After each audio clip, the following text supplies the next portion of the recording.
New details this morning in the trafficking case against Sean Diddy Combs. Prosecutors now claiming that from behind bars, Combs has been trying to reach out to victims. Yeah, that they came to Ben Affleck and they said, your wife's on these tapes. So that's something I can confirm to be fact. He said, I asked my partner for an Advil. He handed me the Advil. I woke up 22 days later.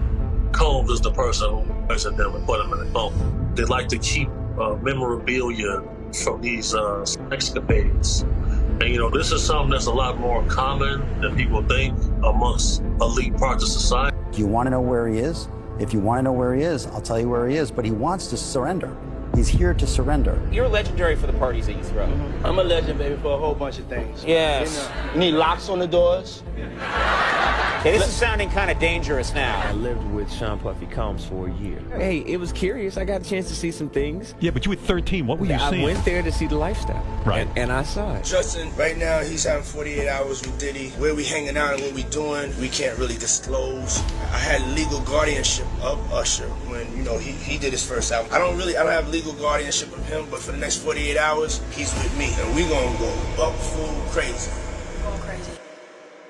In a dramatic turn of events, Diddy's attorney has officially severed ties with the disgraced music mogul, throwing in the towel after weeks of mounting pressure, shocking revelations, and an avalanche of evidence. The once powerful Sean Diddy Combs now faces the grim prospect of being found guilty on all charges, a verdict that could potentially seal his fate behind bars for the rest of his life. The decision by his attorney to part ways speaks volumes. For a legal representative to abandon their client at such a critical moment suggests that the weight of Diddy's alleged crimes is simply too much to defend.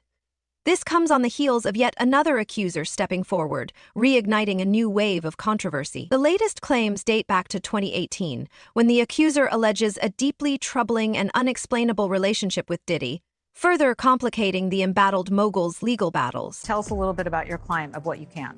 Yes, so she reached out to me a few weeks ago after being referred to me by another attorney who knew I had been doing things about this case and had been sounding the horn on Diddy. I've actually sued him in another lawsuit in 2021 in Miami with Trey Songz. So she called me and told me a very horrific story about her and her escape from the... She told me that she was at a friend's house who had industry ties and was on the phone with Diddy, and he decided to come to the house. And when he came to the house, everything was fine, that there was another woman there who we've determined to be Christina Coram, KK, who Diddy talks about a lot as his right-hand woman, if you will, and that they were discussing trafficking her. And then that led to her being served a drink where then she started to feel woozy, and then Mr. Combs her with an inanimate object, and then actually directed another gentleman to her while he watched and pleasured himself. So she was able to escape eventually and ran out into the streets yelling and screaming, and a neighbor heard her because this happened in a quiet suburban neighborhood, if you will. So there's a witness? Yes, we have a witness. We also have a police report, and that was made in 2018, that she, when she initially filed the police report, she didn't name Diddy out of fear of retaliation, and more importantly, fear that no one would believe her. We all have stories. Mine is horrific. Why didn't you say something then? Because we just want to live. We want to be happy. And we really want to forget the trauma. Diddy's former backup dancer Tanika Ray speaking out. In the wake of federal home raids, trafficking allegations, and speculation the embattled music mogul could face criminal charges. Since then, I've been like, yep, I have a lot of stories, y'all. Maybe I'll write a book one day. Law enforcement had enough to get the search warrant. They maybe even have enough to get an indictment, and if so, I expect Diddy to be arrested in a matter of days and no more than weeks. So there's that. I have never talked about this publicly. Tanika reacting to this interview from Joy Reid's MSNBC series on Instagram. Culture critic Torre claiming Diddy fired a family member after allegedly refusing his advances. Years later, they finally came out, and this is a male, and said that Puff had said, come home, stay the night with me, or the internship is over. Oh, yeah. You know, we all have stories. Seriously, we all have stories. Mine is horrific, and only 5 people know it. And I probably will never tell it. Tanika, who's also worked in entertainment journalism, referencing an alleged experience with Diddy from 1996 in her caption, adding, "Nothing that is happening is surprising." And mind you, I then interviewed him many times. And I also am very intimately aware that you tell your truth and you become victimized over and over and over and over and over and over. But it just is so traumatizing that women just want to live every day and feel safe. Can't nobody hold me down. This comes amid Diddy's looming legal saga. His attorney calling the Homeland Security search warrants, quote, "a witch hunt with excessive show of force and hostility that led to a premature rush to judgment." The government likely has a very strong case against Diddy. They don't execute these types of search warrants until they have talked to witnesses, have gathered evidence, and they believe they have an ironclad case. Not only that, they have to get a federal judge to sign off on the search warrant. Ultimately, I think Diddy is going to be indicted by a grand jury. If Diddy waives his right to a speedy trial, he could potentially push the case out a year or more.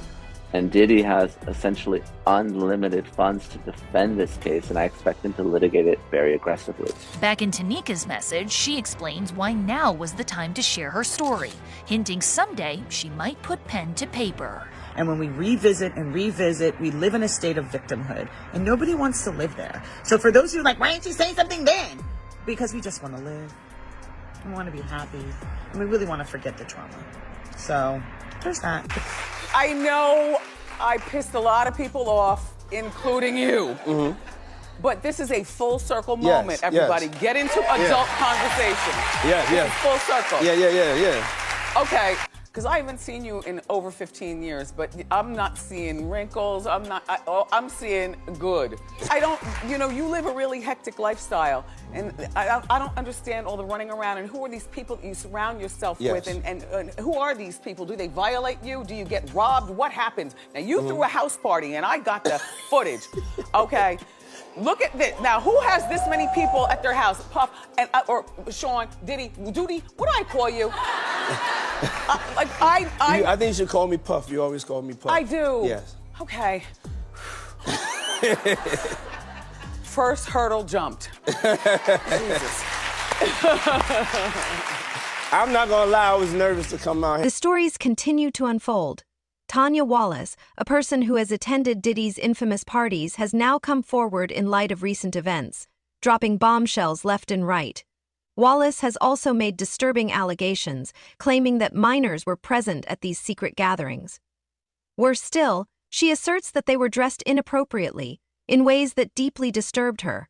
These explosive revelations further amplify the growing controversy surrounding Diddy. And I want to start with Tanya Wallace, who claims she's been at a freak off and said she saw children, and it was hard for her to say it.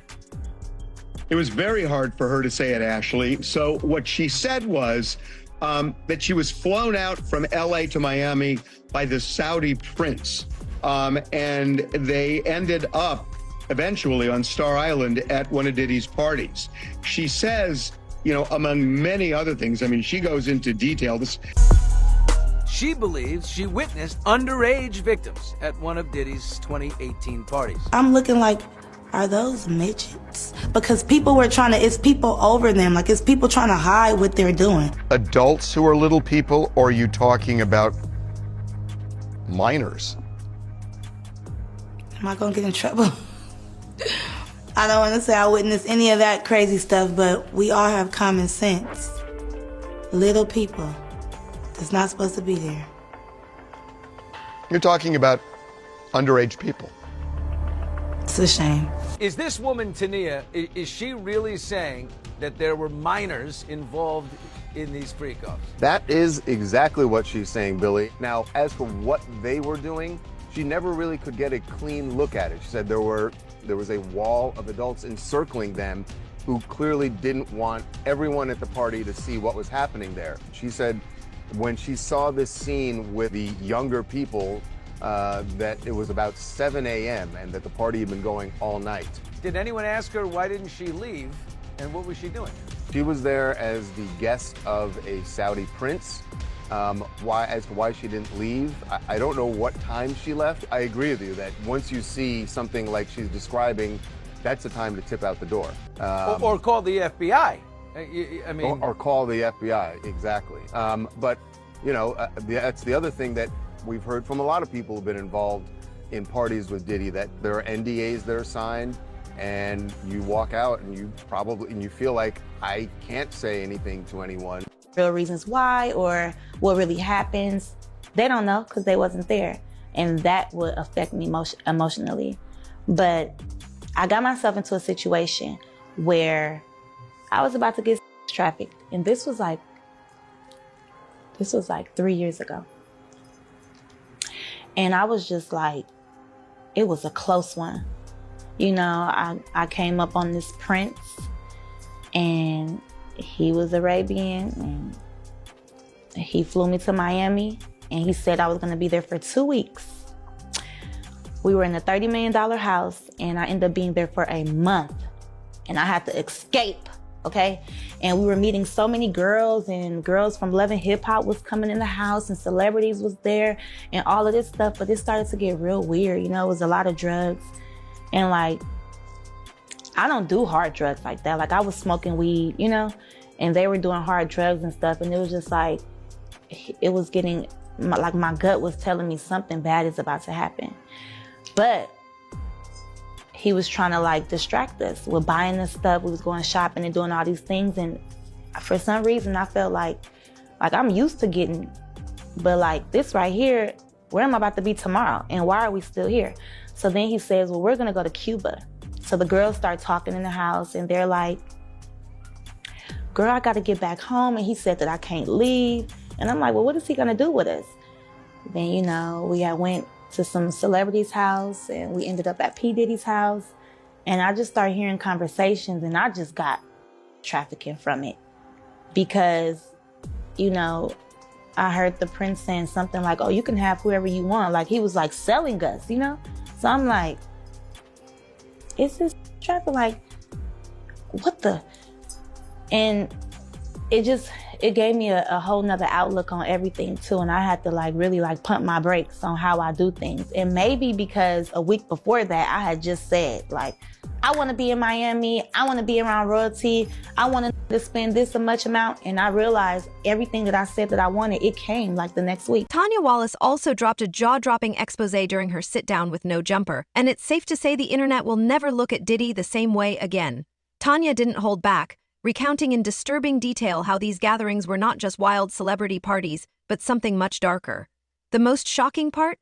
Wallace alleges that Diddy's sons were allegedly present at these events, adding another layer of shock and controversy to the already explosive claims. Club Live ended up ending like later than out here, like 4 o'clock. Yeah. We go back to the mansion. We chill for like an hour.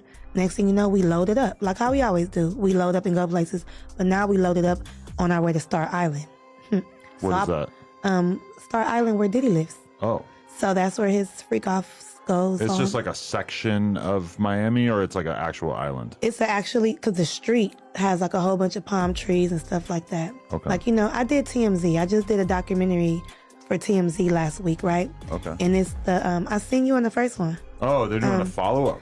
Yes, because they have more information. So it was the downfall of Diddy. That's true. There's like hundreds of more accusations after the first one. Yeah. Exactly. And so I sat down with Harvey, and they basically, I got there because I had footage. So I gave them footage that nobody has.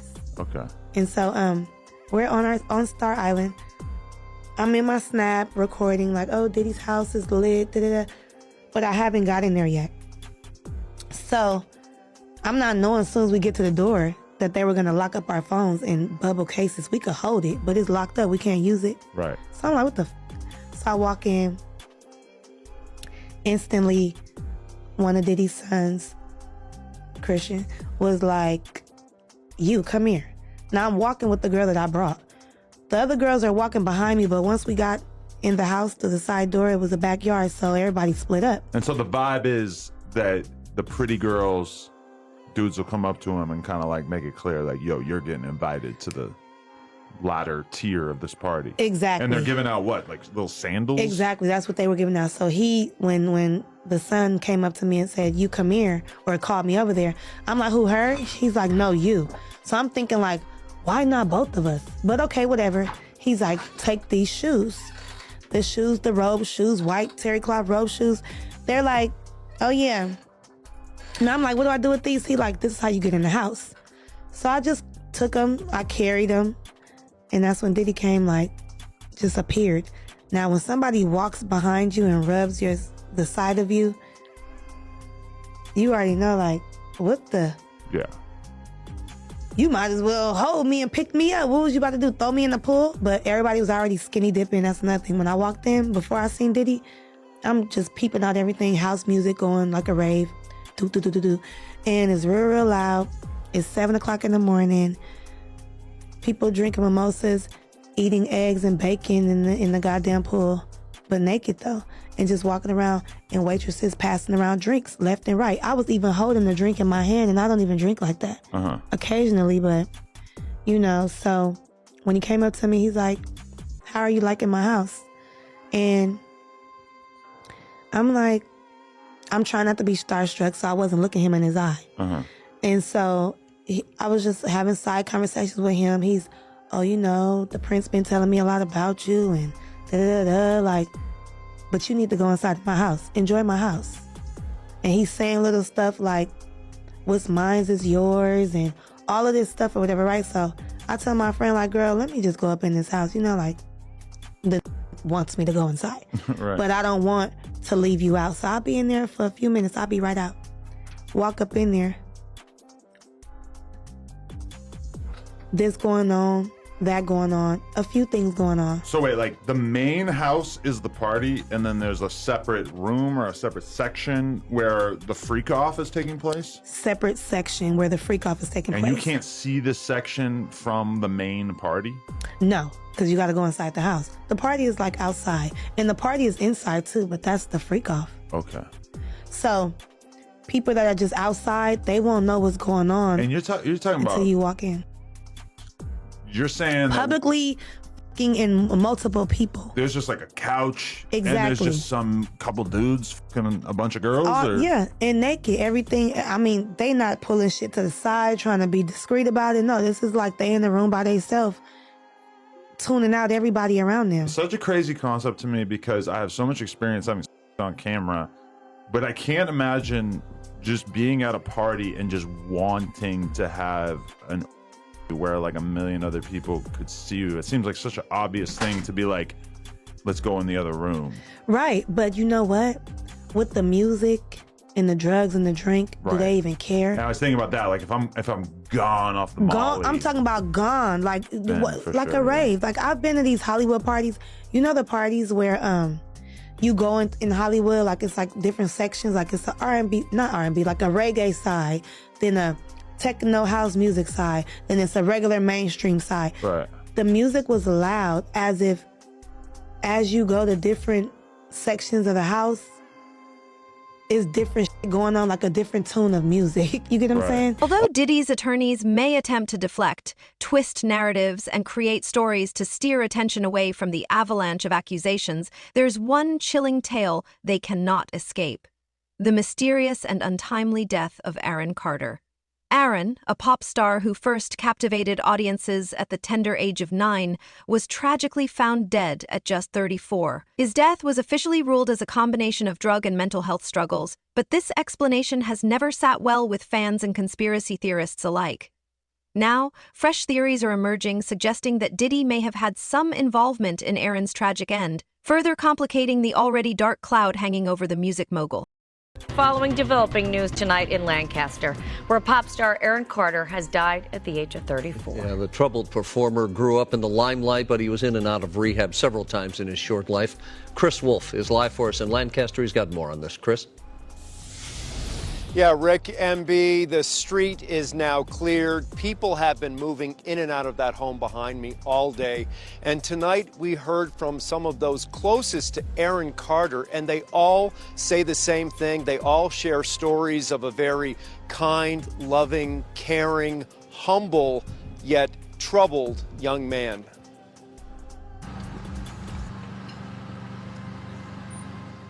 It's the tragic death of a young performer, and now family, friends, and fans around the world are suffering the loss. Singer, rapper, actor Aaron Carter is dead at the age of 34. Oh my God. Carter's close friend and stylist shared this video of a recent birthday celebration for Carter's fiancée, Melanie Martin. She is also the mother of their 11-month-old son, Prince. It's very painful, very, very painful.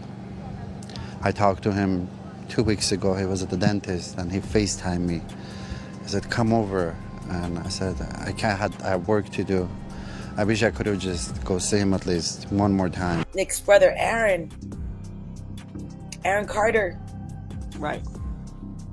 A lot of people keep forgetting. Aaron Carter was begging for help, begging for independent financing, begging for security. He made it very clear Sony was out to get him, just like Michael Jackson told him they would be. And right around that time, his brother had just been accused of graping one of the girls from making the band, Diddy's entity. And they were trying to make all of that go away. And Aaron called his brother out. And then the next thing you know, he said, if anything happens to me, I did not do this to myself.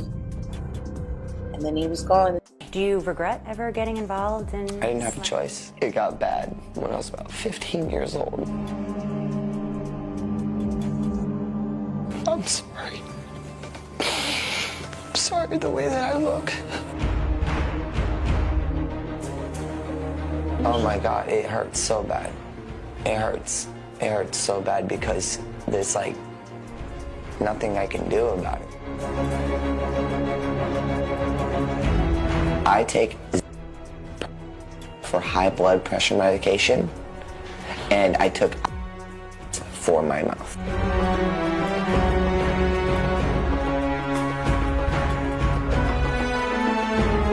How would you feel every 2 seconds seeing a tweet? You go, oh, look at this. Oh. Aaron Carter's mom has made a pretty remarkable decision. She has decided she wants the world to see the death scene, where the bathroom where Aaron was found dead. And the reason for this is she is calling out the police and feels like they did not do a proper investigation here, because she is certainly insinuating that there may have been foul play involved in Aaron Carter's death. We're gonna bring her on, but before we do, I just want to make something really clear. The police have said it was not foul play. They have not identified anybody as a person of interest, a suspect, anything like that. The operating theory is he was huffing and he overdid it and died in the bathtub. So that's the operating theory. She has a different point of view. Right. The photos that she has released show the bathtub. It shows the floor around the bathtub, and there are things that she sees there or doesn't see in these images that that make her suspicious. And she wanted to make sure that Aaron's death remains something that people are talking about. And I think she's insinuating she wants people to put pressure on the police to do a thorough investigation. So joining us now to talk about why she put these out is Jane Carter, Aaron's mom. Jane, welcome to TMZ Live. Thank you so much. So Jane, why don't you walk us through what troubles you about that scene, about the things that you saw in the photograph? And the things that you've heard happened in the house. Oh, well, the first day, I got a call. The first thing, I got a call from my daughter, Angel, and she said that Aaron was found in the pool. So then I found out later that he was found in a tub, and it just, everything, the stories just kind of kept changing. But I was very concerned. Meanwhile, Diddy's world continues to crumble as the once powerful music mogul faces yet another devastating blow. For the third time, his bail plea has been flatly denied, and it's becoming increasingly clear that he may be looking at spending the rest of his life behind bars. The courtroom drama has been nothing short of a spectacle, with Diddy's legal team attempting every trick in the book to secure his release. However, the mounting evidence and growing accusations are leaving no room for escape, and the odds of a favorable outcome are rapidly diminishing. I talked to you about that breaking news before the break. We are just learning that a judge has denied another one of rapper Sean Diddy Combs' requests to be released on bail. Remember, he's behind bars at the Metropolitan Detention Center in Brooklyn, waiting for his trial to get started next year in May. He's been detained for 2 months on charges of trafficking and racketeering, which he's pled not guilty to. Chloe Malas is following this for us. We were waiting for this decision. We got it in now. What do we know? All right. Well, it's 5 pages, and the takeaway here is that the judge is saying that no condition or combination of conditions will reasonably assure the safety of the community. And that was what New York prosecutors were saying. I was in court twice last week, and I listened to these prosecutors say that he was a danger to the community. And they showed that video, that surveillance video of him from 2016, brutally beating his then girlfriend, Cassie Ventura, saying that he has a propensity to violence, and that alone is a reason why we cannot agree to the proposed bail package. Now, his team had offered $50 million, a home of his in Miami as collateral, and they said that he would live in an apartment on Manhattan's Upper East Side, monitored by 24-hour security, that he would only talk to his attorneys, that he would only have, certain family members on a pre-approved list, and that, he would actually be under stricter conditions than he is at the jail in Brooklyn. But clearly, this is the third time. Yeah. This judge not buying it. What was Diddy like in court? You were there twice last week. What was his Yes. demeanor like? I mean, he was smiling on Friday, turned around and looked at his children. All of his children were there except for his infant child. His mother was there. He looked a little thinner. He looked a little worse for wear, but he has seemed upbeat and positive. And a few days earlier on Wednesday, so a week ago today, his legal team had a win, because his team was able to say that New York prosecutors wrongly obtained 16 pages of notes from his jail cell during a routine sweep, that it had his defense strategy, it had witnesses that they planned to call at the criminal trial in May, and the judge agreed that those should have been protected under attorney-client privilege. So there was a feeling today among reporter friends of mine and people in the building here that, maybe there's a chance that the judge, given he's taking several days to think about this, he asked for both sides to write a letter, that he might release him. But this is the third time. His team, we're waiting for a response from them, from his legal team. They could appeal again. But we were talking to Danny Savalos earlier, and he said, they would have to propose something new and different to potentially be successful for a fourth attempt. They playing a game with him because they want him probably to be a witness or to turn over some evidence on some other people that they would like to have behind bars too. And you got to realize this. For him to do that, and if he does that, his life is more in danger outside of jail than it is in. Because they can't do the same, they can't do the same Epstein move again. They can't do the same Epstein. My friend told me that they put up so many cameras after that Epstein stuff, they can't do that move again. Whether allegedly he did it to himself or somebody else did it to him, we don't know. Whether he's on a private island or he's in the grave, do we really know? The whole thing about it is that he may be safer in jail if people are making his beds and he telling people to smile. He may be safer in jail than he is out. Man, I don't know. I thought he would have it hard, man, because since that was Brooklyn and Brooklyn always stands up, and a lot of dudes from Brooklyn think that he led Big to his death.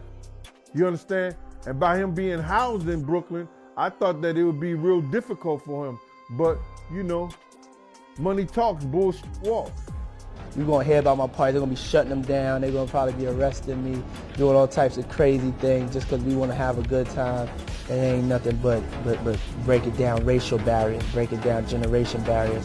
Ron Perlman talking to Jay-Z talking to, you know what I'm saying?